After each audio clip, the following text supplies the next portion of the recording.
Aziz dinleyiciler, Dost Sinema rubrikasına geçid aldık. Bu defa Sinema Radyo'nun rehberi Kamran Qasımov, kinodramaturg İsmail İman'dan müsahibə alıb.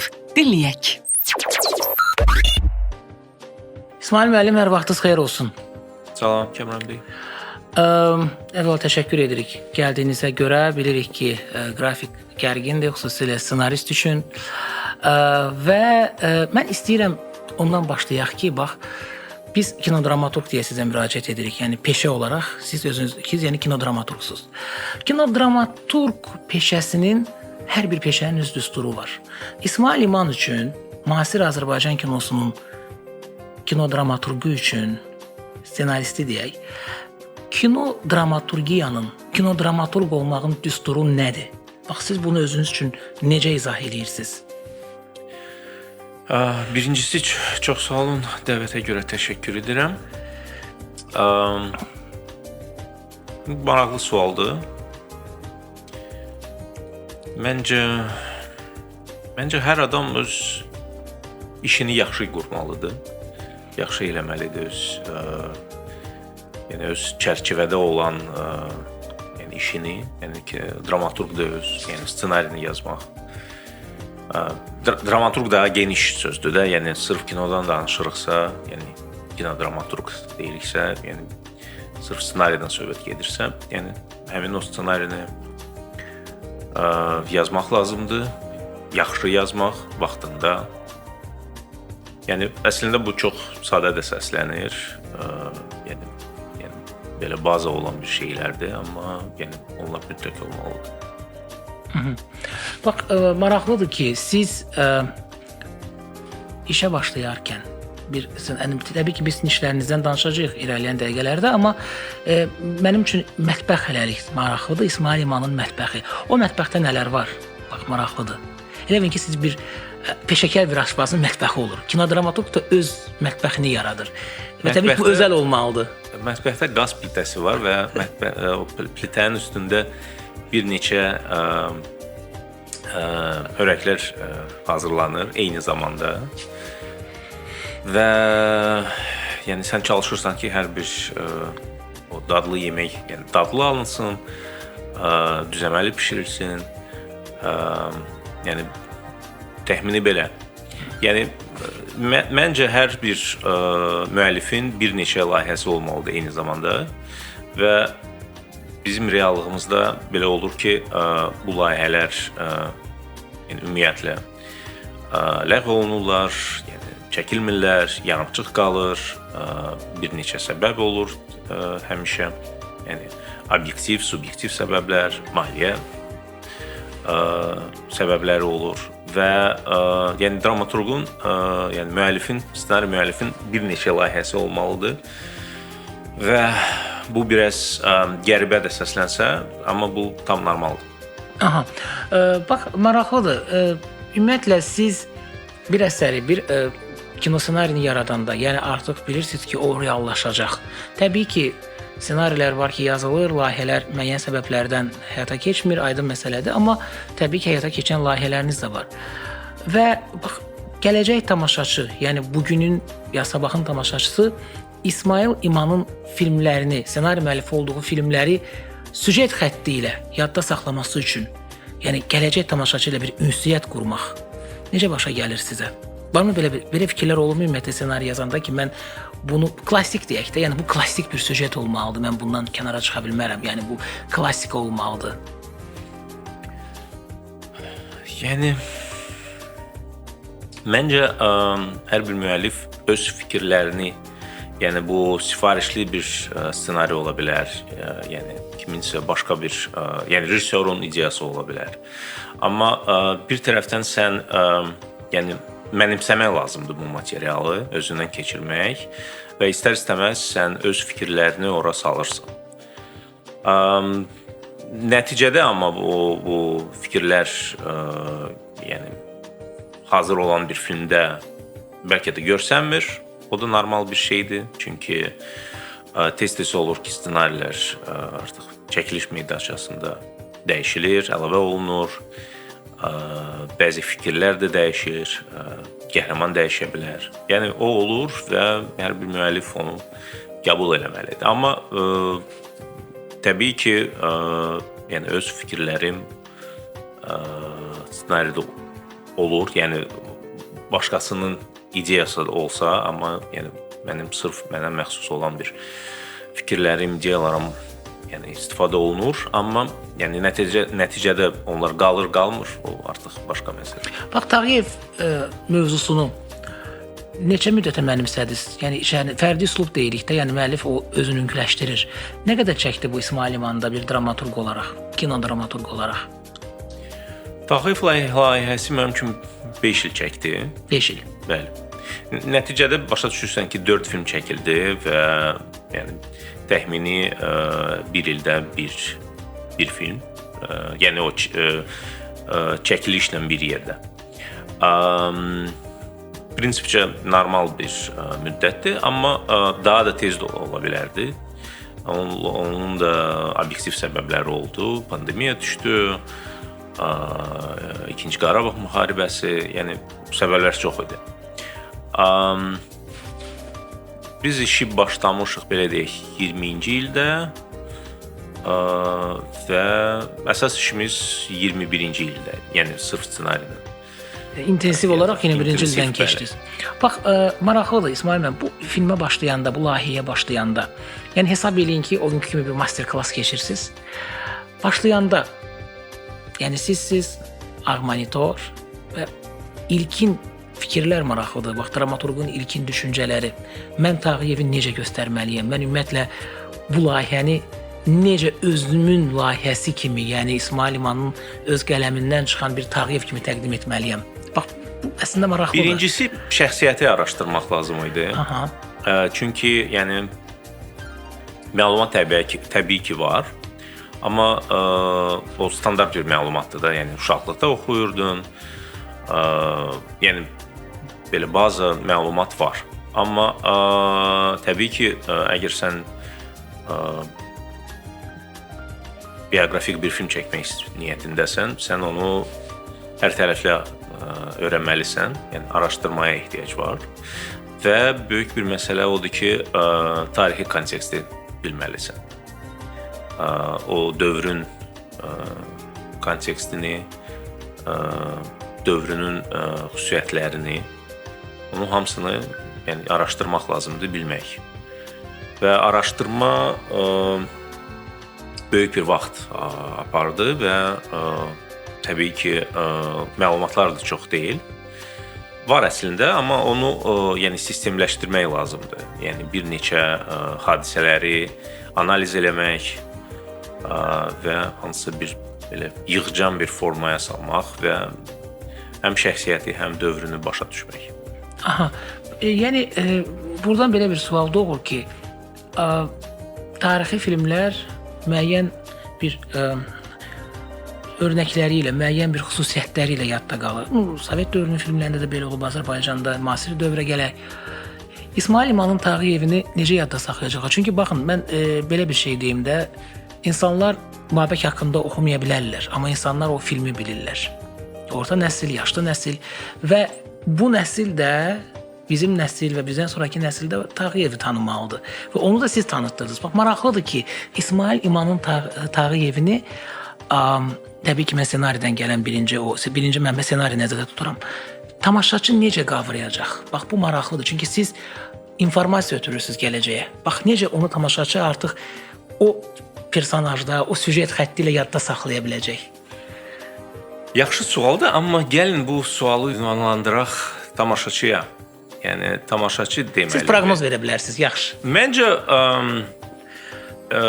mən daha çox məsuliyyətdən danışaram. Çünki başa düşürük ki, indiki reallıqda həm kino ümumiyyətlə çətindir çəkmək ölkəmizdə. Yəni bir neçə səbəblər var və tarixi kino çəkmək ümumiyyətlə çətindir. Və yəni Tağıyev də layihəsi bunu göstərdi. Çünki bütün kostyumlardan rekvizitə qədər hamı sıfırdan yığılırdı. Çünki ümumiyyətlə yox idi. Bəli. yəni elə bir ki, bu janrı təzədən kəşf etmək lazım idi. Bizim kino üçün də, yəni tarixi bioqrafik film. Və məsuliyyət. Yəni sən başa düşürsən ki, yəni Tağıyevlə bağlı yaxın vaxtlarda heç bir film çəkilməyəcək. Çünki yəni eyni şəxsiyyətə görə təzədən film çəkmək, yəni eyni şəxsiyyətlə bağlı təzədən film çəkmək yəni mümkün deyil. Yəni bir neçə tarixi süjetlər var, bir neçə tarixi şəxsiyyətlər var ki, yəni onlar barədə film çəkmək yaxşı olardı. Və başa düşürsən ki, bu yeganə bir layihədir ki, yəni Tağıyevlə bağlı yaxın vaxtlarda, yaxın illərdə, 10 il, 20 il, bilmirəm. Və məsuliyyət var ki, sən onu belə yazmalısan ki, tamaşaçı həmin o real şəxsiyyəti görsün və biz həmişə düşünürdük ki, yəni tariximizə və həmin şəxsə böyük hörmətimiz var və biz çalışırdıq ki, hörmətlə yanaşaq. Həm ssenaridə yazanda, sonra da artıq film çəkiləndə də və düşünürəm ki, yəni bu bizdə ən azı alındı.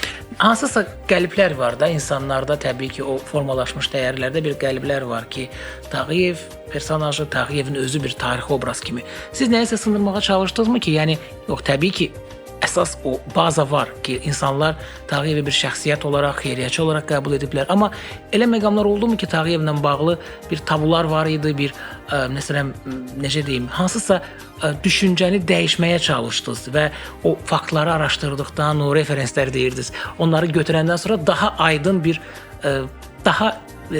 aydın bir Tağıyev portretini təqdim edirsiniz öz ssenarinizdə tamaşaçıya. Biz düşünürdük ki, yəni real insanı göstərək.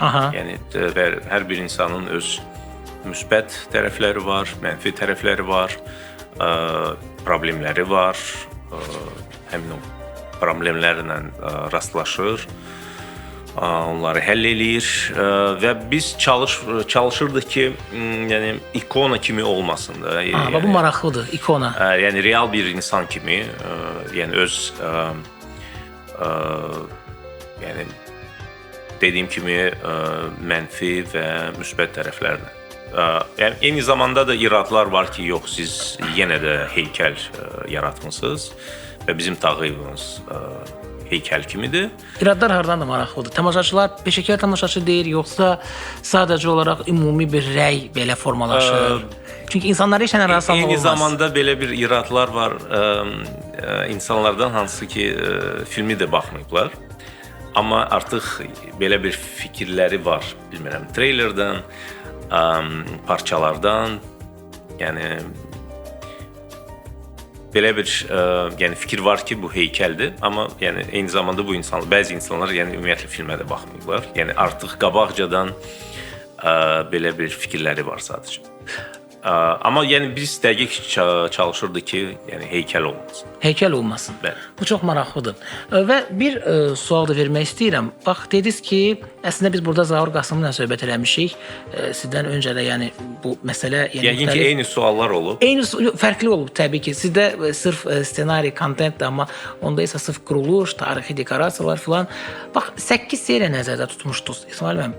İtkiləriniz oldu mu ssenari materialında və siz onlara sonradan təəssüfləndiniz ki, yox, ola bilər. Çünki ssenaristlərin axı bir özlərinin o, necə deyim, daxillərində bir ego var ki, yox, bu yazılıbsa bu olmalıdır və s. və ilaxır. Bilmirəm, yəni sizdə necədir? Təbii ki, itki olub. Yəni istər-istəməz. Bəzi itkiləri mən sonra artıq hazır filmdə də görmüşəm. Daha dəqiq, yəni o parçaları görmədim. Razısınız, razı deyilsiniz?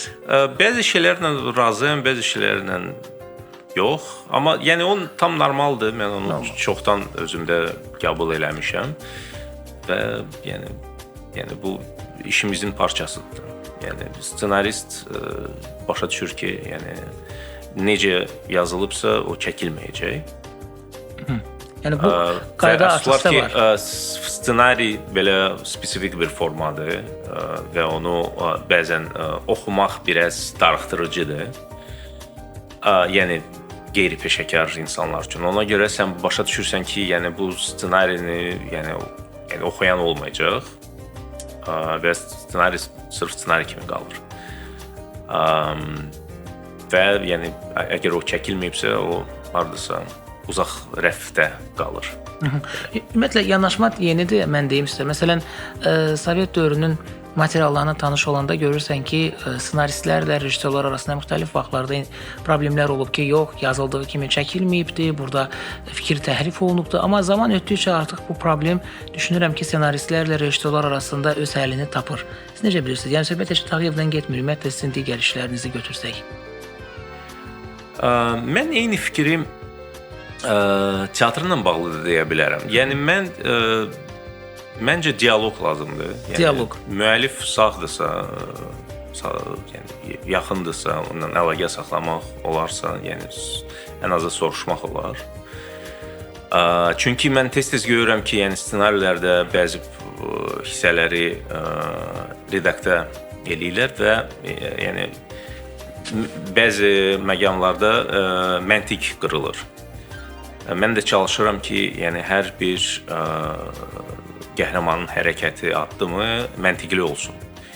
Yəni onun izahı olsun. Yəni bəzi o yəni düzəliş olanda bu biraz itir. Yəni izləyici bəlkə heç onu fikir verməyəcək, başa düşməyəcək, amma yəni mən görürəm ki, bu biraz yəni məntiqsizdir bu. Bax siz teatr dramaturqusunuz həm də, amma biz kino dramaturq deyirik çünki verilişimizin spesifikasına uyğun olaraq necə balans saxlayırsınız səhnə ilə çəkiliş meydançası arasında, yəni bir yaradıcı baxımından? Çox vaxt biri yəni mane olmur ki, yəni sırf sənətkarlıq baxımından ki, yazanda yox bu biraz teatr səhnəsinə uyğundur yaxud çünki bax dialoqları dediniz. Yəni qayıdaq mətbəx bəli, mətbəxdən mövzusuna. başlamışdı. Yəni belə deyək də, artıq məndə 2 qaz plitəsidir və eyni zamanda çoxlu dadlı yeməklər bişirilir. Yəni mən çalışıram balansı saxlamaq. Həm pyeslər, bir tərəfdən pyeslər, o bir tərəfdən ssenarilər və mən elə bir bölürəm. Yəni mən sırf başa düşürəm ki, bu teatr üçün bir mövzudur və süjetdir və o sırf teatr üçün yaradılır. Ssenarilər ayrıca. Ona görə yəni məncə qarışıq olmur və mən çalışıram ki, yəni pyesdə daha çox dialoq ola bilər, daha uzun dialoq ola bilər. Mən başa düşürəm ki, kinoda o mümkün deyil, yəni darıxdırıcı ola bilər və eyni zamanda kinoda sən vizual hərəkət, yəni motion picture tapmalısan və bəzi səhnələrdə heç ümumiyyətlə dialoq istifadə eləməyəsən, yəni hər şeyi vizual olaraq göstərmək. Mən bir faktı yadınıza salmaq istərdim. Yəqin ki, siz də bunu bilirsiniz.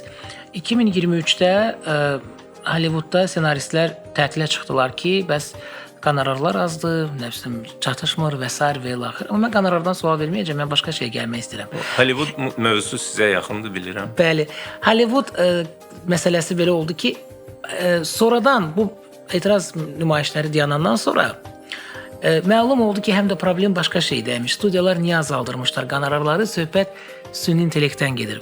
Mən bir neçə insanla, bir neçə ssenaristlə, yəni Hollywoodda ikinci dərəcəli olsun, yəni A kateqoriya filmlərdə yox, söhbətim oldu. Və onlar dedilər ki, artıq zaman elədi ki, biz qorxuruq bir 10 ildən, 15 ildən sonra artıq süni intellekt bizim data bazamıza girib və bizim beynimizin məhsullarını öz məhsulları kimi təqdim edəcək. Mən istəyərdim, bax, 4-cü sənaye inqilabını yaşadığımız bir dövrdə İsmail İmam mənə izah eləsin ki, süni intellekt bugün Hollywood əgər bunu qəbul edirsə, bu təhlükəli deyilmi sizcə? Bax, biz qeyd etdiyimiz bayaqdan bütün bu proseslərin açılmasına bir maneə yarada bilərmi? Yəni öz süni bir yanaşmasını ortaya qoya bilərmi? Yoxsa bu təbii prosesdir? Yəqin ki, o problem olacaq, artıq da var. Yəni başa düşmək lazımdır ki, yəni süni intellektdə hansısa, yəni insanların yaratdığı materialdan ilhamlanaraq, yəni kompilyasiya eləyir, yığır, yəni təklif eləyir və mən görürəm ki, yəni tez-tez hal-hazırda istifadə eləyirlər süni intellektdən bəzi bəzi yazılar, ssenarilər bilmirəm açığı. Yəni Azərbaycanda. Xüsusilə jurnalistikada var bu. Jurnalistikada var, amma yəni yaxşı olardı ki, istifadə eləsinlər, çünki yəni bizdə tez-tez çox, yəni bizdə elə bir ki, press release götürüb düzəməli yazan jurnalistlər də azdır. Sırf yəni press release-dən məlumatı götürmək və hansısa formatını biraz dəyişdirmək və mediada təqdim eləmək, yəni orada da səhvlər olur və s. Əfsuslar ki. Amma bəlkə də bu süni intellekt bu tərəfdən bir dəstək olacaq. Sırf yəni ssenaridə ya da pyesdə məncə hələ ki tezdir nəsə demək. Yəni sırf Azərbaycanda. Xaricdə ola bilər, Hollywoodda ola bilər. Yəni mən də süni intellektdə istifadə eləyirəm, amma mən onu da çox belə Google vasitəsi kimi istifadə eləyirəm. Yəni Google-da o məlumatı tapmaq biraz uzun çəkəcək. Mən konkret bir sual verirəm və o sualı cavabı tapa bilərəm. Sadəcə yəni süni intellekt tez-tez uydurma məlumatı verir. Yəni ona tam inanmaq olmaz. Çaşdırır həm də.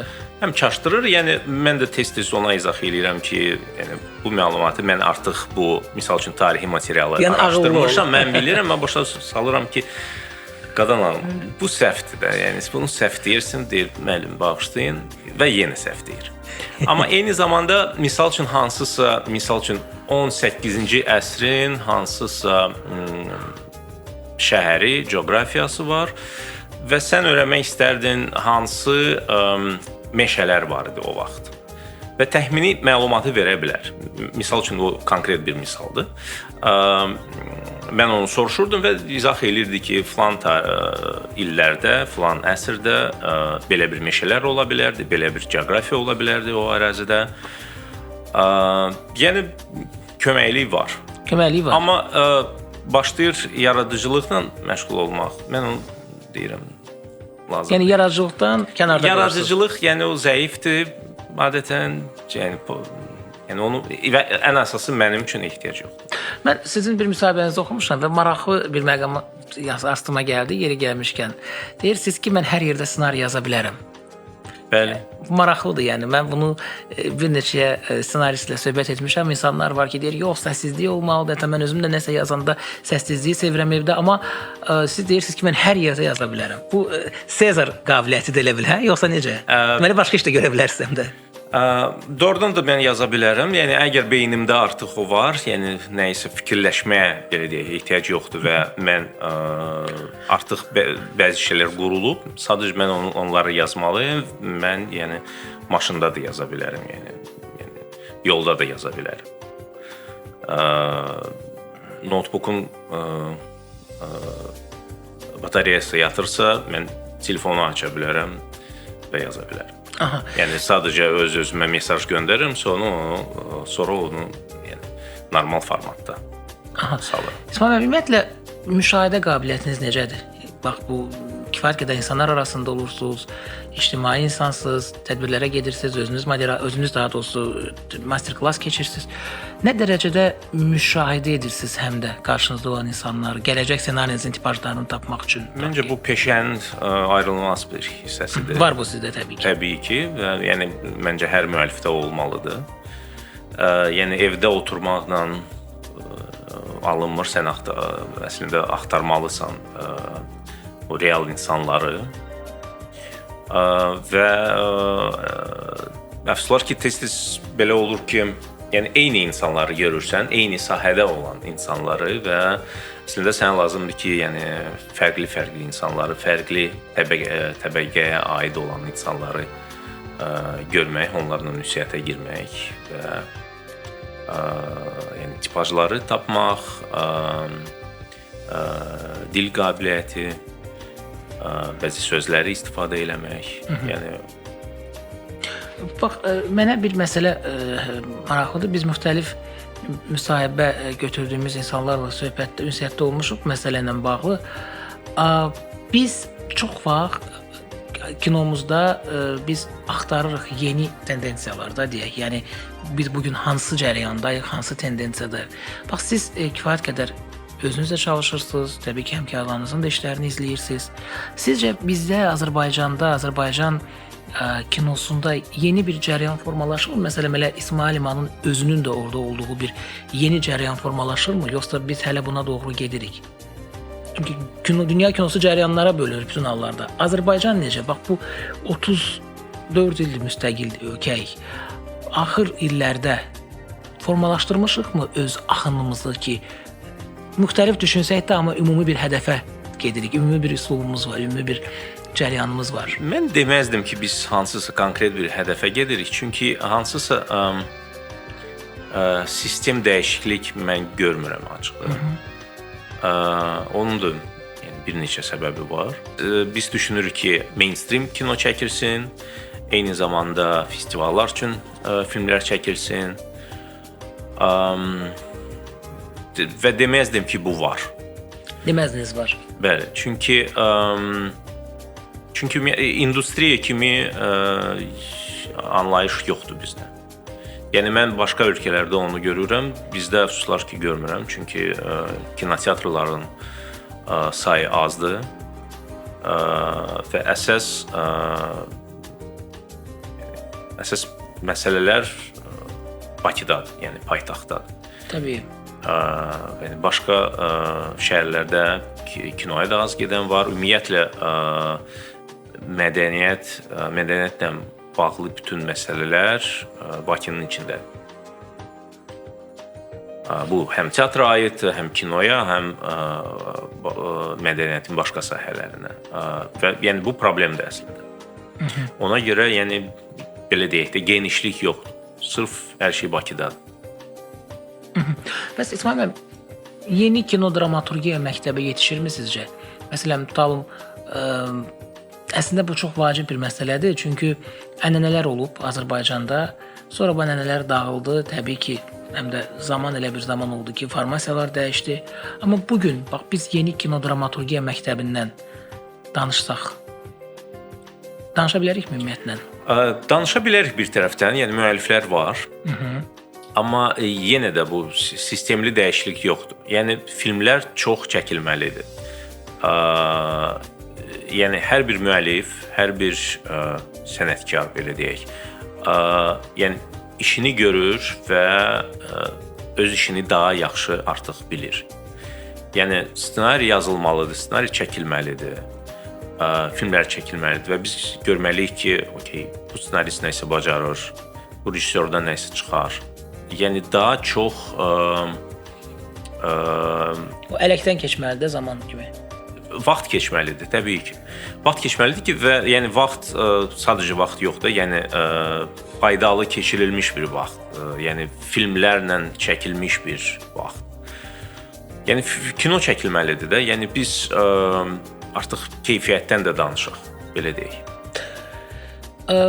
Kino da az çəkilir və indi də maliyyə ilə problemlər var, hamımız bilirik və dəqiq bilinmir indi o necə olacaq, olmayacaq və ümumiyyətlə prosedur da bizdə çox bürokratikdir.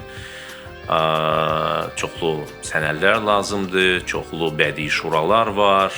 Hər bir bədii şuranın öz bədii şurası var və təbii ki, o ümumi proses çox ləngdir. Sizə elə gəlmirmi ki, yeri gəlmişkən bədii şuranın özünün də yanaşması subyektiv ola bilər? Məsələn, siz bilirsiniz ki, siz öz yazınızda, layihənizdə peşəkarlığınızı, kreativliyinizi ortaya qoymusunuz. Və bədii şura gəlib onu qiymətləndirir. Təbii ki, bunu dövlət təyin edir. Amma orada da axı subyektivlik ola bilər. Yəni nə dərəcədə orada çalışan şəxs, qiymət verən şəxs mənim layihəmi başa düşür, yaxud özü nə vaxtsa belə bir layihə ortaya qoyub. Belə şeylərlə çox rastlaşırıq, İsmail müəllim. Çox rastlaşırıq. Tez-tez görürük ki, yəni bilmirəm, tez-tez ya da amma belə bir hallar var ki, münsiflər ümumiyyətlə hansısa bir ssenarini oxumayıblar. Yəni o pitching zamanı sadəcə öyrənirlər ümumiyyətlə nədəndir bu film. Yəni o bir tərəfdən pitchinga çıxan rejissor, prodüser, ssenarist, bəlkə onların da nitq qabiliyyəti çox yaxşı deyil, normal izah eləyə bilmirlər. və nəticədə yəni heç kim bir-birimizi başa düşmür. Yəni ümumiyyətlə bizdə ən böyük problem kommunikasiya problemidir. Ümumiyyətlə ölkədə. Ünsiyyət qurmaq lazımdır. O başqa problemdir. Qayıdaq bu pitching zamanı misal üçün də. Yəni oxumurlar, çox tez-tez qəribə suallar verirlər və yəni dərinliyə baxmırlar. Belə bir məsələ var. Yəni bu da sonuçda təbii ki, layihənin düzgün dəyərləndirilməməsi, hətta ekrana gəlib çıxmaması səbəb olur. Nəticədə yəni biz hamımız başa düşürük də, ölkəmiz balaca ölkədir. Yəni kino ilə məşğul olan insanlar azdır. 3, 4, 5 production var və sən başa düşürsən ki, bu production bu layihəni eləyə bilərlər. Amma bu production zəifdir, təcrübəsizdir, bəlkə reputasiyası zəifdir. Yəni sən artıq bilirsən ki, bunlara niyə pul verirsən? Yəni falan layihə üçün. Amma verilir nədənsə, yəni pitchingdən keçirlər, verirlər və nəticədə bu film çəkiləcək, çəkilməyəcək, hansı keyfiyyətdə çəkiləcək? O böyük bir sualdır. Siz dediniz, təbii ki, biz ölkəmiz yəni böyük deyil və kino cəmiyyəti də çox kiçikdir.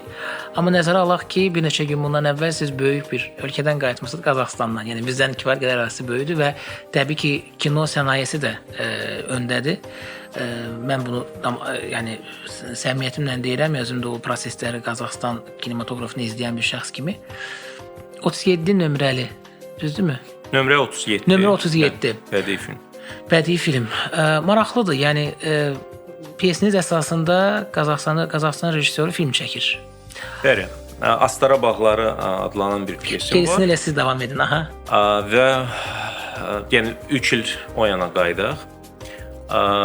3 il bundan əvvəl tamaşa qurulmuşdu. Həmin pyes üzrə. Qazaxstanda. Qazaxstanda, Almatı şəhərində.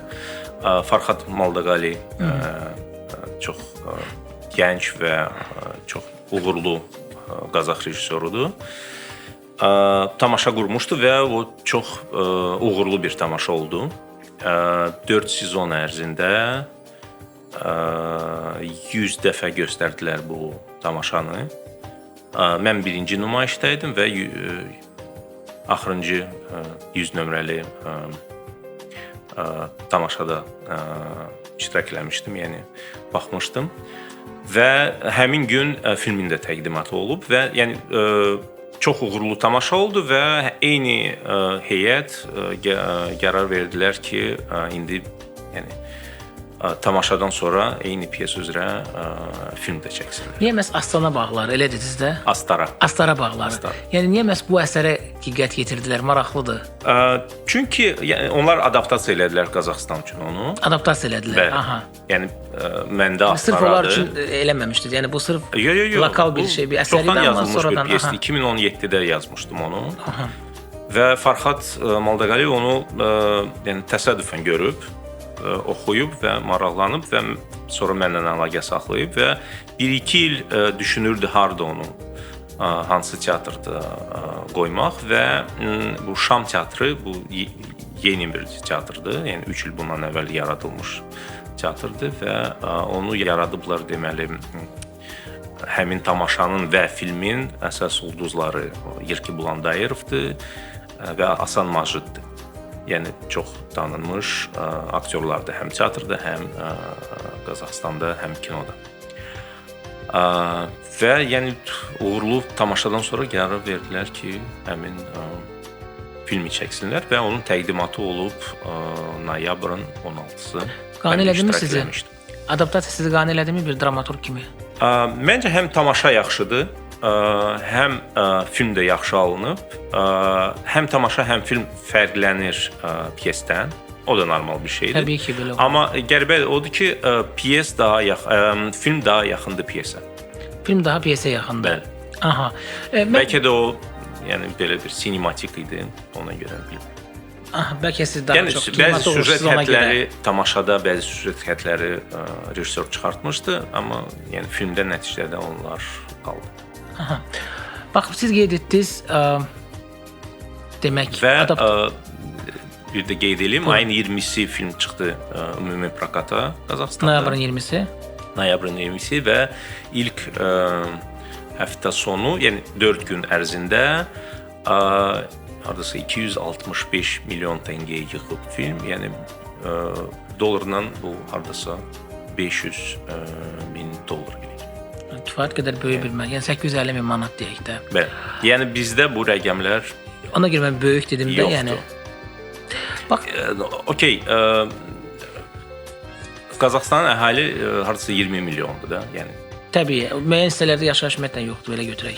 Bəli, ölkə böyükdür, amma əhali yəni 20 milyondur, yəni 2 qat bizdən böyükdür də. Yəni amma bizdə o rəqəmlər ümumiyyətlə yox. Bizdə yəni balaca şəhərlərdə kinoteatr da yoxdur, yəni kinoteatra gedən də yoxdur. Yoxdur, bəli. Bu faktiki olaraq hər şey Bakıda cəmlənib və bu da bəli, o prosesin yaranmasına böyük təsir göstərir və onu ləngidir. Yenə keçirəm peşə sualına. Dediniz ki, adaptasiya. Ümumiyyətlə belə bir söz var idi də, əvvəllər Sovet vaxtı ekranlaşdırma. İndi də var təbii, amma indi daha çox adaptasiya deyirlər, yaxud nə bilim xarici əsərin tutaq ki, adaptasiya olması, yaxud hansı bir əsər əsasında ssenarinin yazılması. Bunlar əslində çox dolaşıqdır. Amma gəlin ondan başlayaq. Onu aydınlaşdıraq ki, bax İsmail İman bədii əsərin ədəbi ssenariyə çevrilməsinin necə görür? Yəni siz teatr dramaturqusuz, kino ilə də məşğul olursunuz. Bu prosesin özü nə dərəcədə ssenaristin əl qolunu açır? Tutaq ki. Mənim üçün bu çox maraqlıdır. Yəni ssenari üçün olub məncə yox. Amma yəni inscenirovkalar, yəni səhnələşdirmə mən eləmişdim. Yəni teatr üçün. Yəni hansı novelladır, romandır, hekayələrdir, onu adaptasiya eləmişəm və bu çox yəni mənim üçün çox bir maraqlı işdir. Çünki sən başqasının materialıyla işləyirsən, amma təbii, yəni sən başa düşürsən ki, bu misal üçün bu Çexovdur, amma onun içində mən də varam. Və bu yəni çox mənim üçün çox maraqlı bir təcrübədir. Və son sualım da olacaq. Təbii ki, ssenarist hər bir sənətkar, Tahir Salahovun bir sözü var ki, sənətkar sifarişlə işləyəndə o əsər daha maraqlı alınır. Çünki onun həm marağı var, motivasiyası var, maddi marağı var, motivasiyası var. Yəni bu onun fikridir, təbii, razılaşma edə bilərsiniz.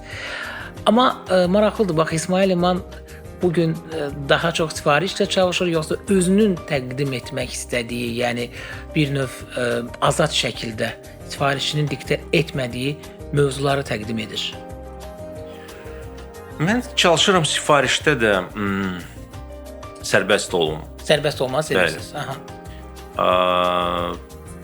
Yəni hansı çərçivə də olsa, o çərçivənin içində də sərbəst olmaq lazımdır. Amma yəni sırf özüm üçün mən pyesləri yazıram. Yəni mən yazanda düşünmürəm ki, o hansı teatra vermək və o teatrda o qəbul eləyirlər yoxsa yox. Yəni arada fikirləşirəm ki, nəysə bizim teatr cəmiyyətimizə daha uyğun nəysə yazım. Amma əfsus ki, alınmır və mən daha özüm üçün yazıram və düşünmürəm ki, o mütləq səhnədə olmalıdır yoxsa yox. Yəni pyes yaşaya bilər səhnəsiz. Ssenaridən danışaraq, yəni biraz fərqlidir və ssenari yəni çəkiliş üçün yaradılmalıdır məncə. Bir söz də soruşacağam. Mənə çox maraqlı gəlir. Bizim yaşlı dramaturqlarımızdan biri, adını çəkməyəcəm, demiş, sual vermişdilər ki, yazırsınız ssenari, kino ssenari yazırsınız. O sizi saxlaya bilirmi bugünkü çətin bir vəziyyətdə, cəmiyyətdə, yəni o maddi cəhətdən? Sizdə necədir vəziyyət? Yəni o qələm sizi, İsmail İmanı saxlaya bilirmi? O tələbləri ödəyə bilirmi bugün? Mən neçə il yəni freelancer kimi işləyirəm və yəni freelancersınız deyək. Bəli. Bu var, yəni bu rahatdır biz. Artıq 2018-dən mən freelancer kimi işləyirəm və hələ ki özünüz öz cədvəlinizi qurursunuz, qrafikinizi qurursunuz. Bəli, bəli. Aha. İsmail müəllim, təşəkkür edirik studiyamıza gəldiyinizə və belə maraqlı söhbətə görə. Bilmirəm nə dərəcədə suallar sizi qane etdi, amma hər halda mənə elə gəlir ki, çox səmimi bir söhbət oldu. Həm peşə fəaliyyətiniz, həm də ümumiyyətlə o əsas olan mətbəxin müəyyən qədər sirlərini açmağa çalışdınız. Təşəkkür edirəm, çox sağ olun. Və bir daha xatırladırıq ki, bizim bugün Sinema Radionun Dost Sinema rubrikasının qonağı tanınmış kino dramaturq İsmail İman idi. Sinema Radio, Sinema Radio, Sinema Radio.